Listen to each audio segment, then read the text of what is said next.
Trolleys and interurban lines once dotted the countryside. They were a mode of transportation responsible for initially opening up vast areas of the urban landscape, but eventually gave way to the automobile. Well, you can still visit the past in southeastern Wisconsin. At the start of the 20th century, transportation options were limited. The lucky people had a horse that could be ridden from place to place, but most people just walked. To get from East Troy, Wisconsin to Milwaukee, a distance of about 30 miles, required a half-day's travel by horse. That all changed with the coming of the interurban and trolley system. Now people could be whisked over the same distance in about an hour and a half. Not only did these trolleys carry passengers to work, beaches, and amusement parks, they also carried freight, mail, produce, general merchandise, and over 8,000 gallons of milk each day. Eventually, the automobile virtually eliminated the trolley from the American landscape. But at the East Troy Electric Railroad Museum, you can still capture the past today. All aboard!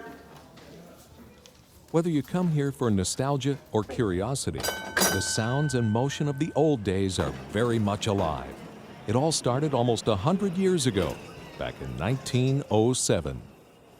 The history of the East Troy Electric Railroad is one of the electric company building a line out here in 1907.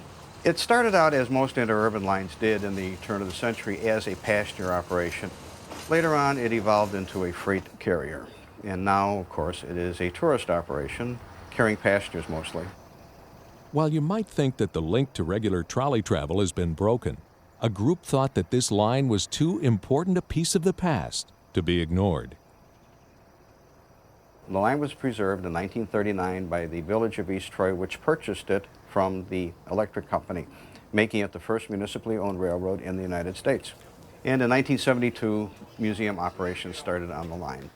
Our group started as a number of volunteers who assembled to preserve the history of electric railroading in Wisconsin and the upper Midwest, and began actually in North Prairie, but later came down here in 1984 to take over the operation at East Troy. The line has been in constant use since 1907. The line travels through the southeastern Wisconsin countryside between East Troy and Mukwonago. Along the way, you'll get a feel for slower times. It's a place where history is on display and rolling down the tracks. It takes a lot to keep these cars in operation, and even to get them back on the tracks in the first place. The trolleys are lovingly restored to grandeur. They're from a time when attention to detail and to beauty held the hand of utility. Trolleys like this 1920 Milwaukee streetcar ushered in a whole new age, an age that showed people that trolleys were the way to get around. It's not the only car you'll see operating here in East Troy. Sheboygan car is a wooden interurban car built by the Cincinnati Car Company in 1907. It served as a cottage on the shores of Lake Michigan from 1938 until the early 70s. The family that preserved this car as a cottage decided they'd like to see it restored and run again. The car has been lovingly restored on all the woodwork and the windows. The mechanicals have yet to be done and will be done and completed sometime this year. The car should be operating by next year. Minneapolis streetcar was built for the Twin Cities Rapid Transit Company in Minneapolis, St. Paul in 1912, ran until the early 50s. Then it became an office.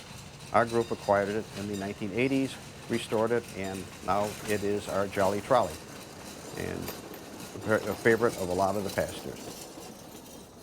This open car that you're sitting in was built in 1975 to the plans and patterns of a 1895 Milwaukee streetcar.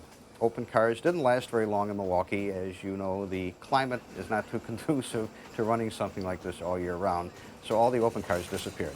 So we decided that we would like to have a nice little open car for people to enjoy riding through the countryside.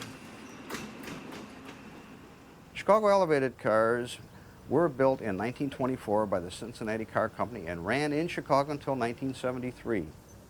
A lot of them traveled all over the system.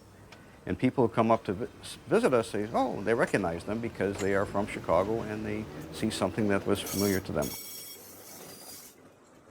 These cars are great examples of older craftsmanship, and it takes a lot of work to get them back onto the rails. To restore a streetcar is a big job because the climate does not treat them very well. A lot of them have wooden parts which rot away, the steel rusts. So when we get in a candidate for restoration, it's generally from the ground up. A lot of times components such as wheels, motors, and wiring is disappeared because it was used for scrap. So that you wind up with a shell. And this is what we have to work with. And restoration projects can take several years to finish and a lot of money. But a daytime ride is not all you can expect at the museum. Throughout the summer and fall, a popular attraction is the dinner train. Hosted on two Art Deco-style cars, which originally operated on the South Shore Line, the dinner train has proven to be a popular and sought-after event. These cars were built in 1927 and modified heavily over the years in their daily service between Chicago and South Bend, Indiana. And we got them. They were just very tired, weary old commuter coaches. We gutted the interiors of the cars, added air conditioning, a bar, bathrooms, and seating in a little galley area, and made dining cars out of them.